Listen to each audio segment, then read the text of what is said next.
अस्सलाम वालेकुम वरहमतुल्लाहि वबरकातुहू। आज नए साल का आगाज़ हो चुका है। अल्लाह पाक हर के लिए इस साल को रहमत वाला और बरकतों वाला साल बनाए। हर की परेशानियाँ अल्लाह पाक दूर करे। जो साल गुजर जाएगा उसमें जो कताइयाँ हमसे हुई उसके ऊपर हम तौबा इस्तग़फ़ार करें। सुबह का आगाज़ जो है हर रोज़ अल्लाह की तलावत से हम करें और तहज्जुद की नमाज की भी आदत हम बनाएं, क्योंकि तहज्जुद के वक्त अल्लाह पाक जो हैं पहले आसमान पर आ जाते हैं और कहते हैं, ऐ मेरे बंदे मांग जो मांगता है मैं तुम्हें अता करूँगा। हम मांगने वाले तो बने, हर वक्त अल्लाह का शुक्र अदा करें। जो अल्लाह पाक का शुक्र अदा करता है अल्लाह पाक उसकी नेमतों को बढ़ाते हैं। जनाब रसूल पाक सल्लल्लाहु अलैहि वसल्लम के पास एक शख्स आया, फरमाया, या रसूलल्लाह सल्लल्लाहु अलैहि वसल्लम, मैं चाहता हूँ कि मेरा रिस्क बढ़ जाए। आपने क्या नुस्खा बताया, क्या अमल बताया कि बावजूद रहा कर तेरा रिस्क बढ़ जाएगा। अल्लाह का काम है कहाँ से बढ़ाए। तो ये जो हमें दर्स दिया या नुस्खा बताया जनाब रसूल पाक सल्लल्लाहु अलैहि वसल्लम ने। हर आदमी सोचेगा कि वज़ू के साथ रिज़्क़ का क्या तल्लुक़ है।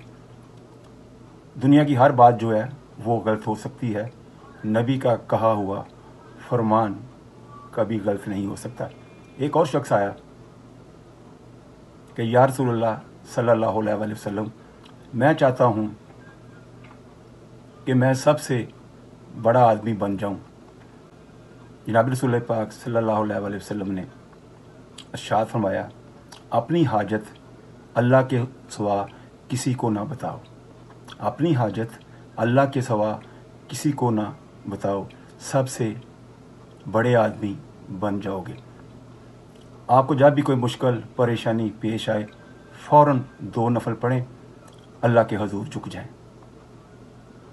अल्लाह पाक जो सारी दुनिया को पाल रहा है, सारी दुनिया का निज़ाम चला रहा है, क्या आपको खिलाता थक जाएगा?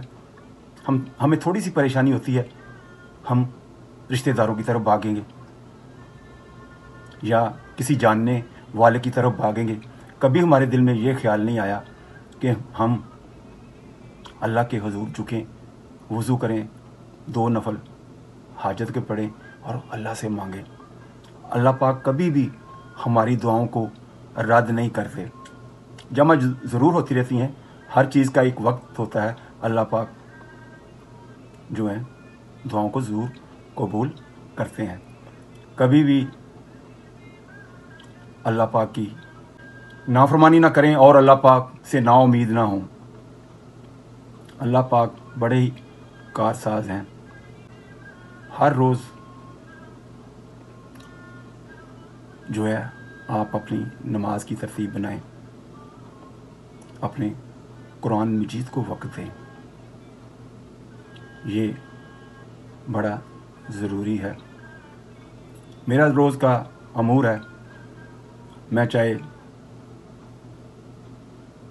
रात के 12 बजे सोऊं, मैंने तहज्जुद के लिए ज़रूर उठना होता है और नियत करके आप सोएं कि या अल्लाह, मैं नियत करता हूँ कि सुबह उठकर मैं तहज्जुद की नमाज़ पढ़ूँगा। तो अल्लाह पाक आपको ज़रूर जगाएंगे। अगर आपको जाग नहीं भी आई तो आपकी नीयत के ऊपर अल्लाह पाक आपको तहज्जुद का पूरा सवाब देंगे। क्योंकि अब मेरा भी कुरान पाक पढ़ने का वक्त हो चुका है, तो आप भी अपने अपने मकाम पर रोज़ एक वक्त मुकर्रर करें कि इस वक्त के ऊपर मैंने अल्लाह का ज़िक्र करना है। 5 वक्त की नमाज की पाबंदी करें और कुरान के लिए एक वक्त मुकर्रर करें और उस वक्त पर कुरान की तिलावत करें। देखें आप کام جو ہے بڑی آسانی سے ہو جائے گا۔ اس کے ساتھ ہی ہم آپ سے اجازت چاہیں گے۔ السلام علیکم ورحمۃ اللہ وبرکاتہ۔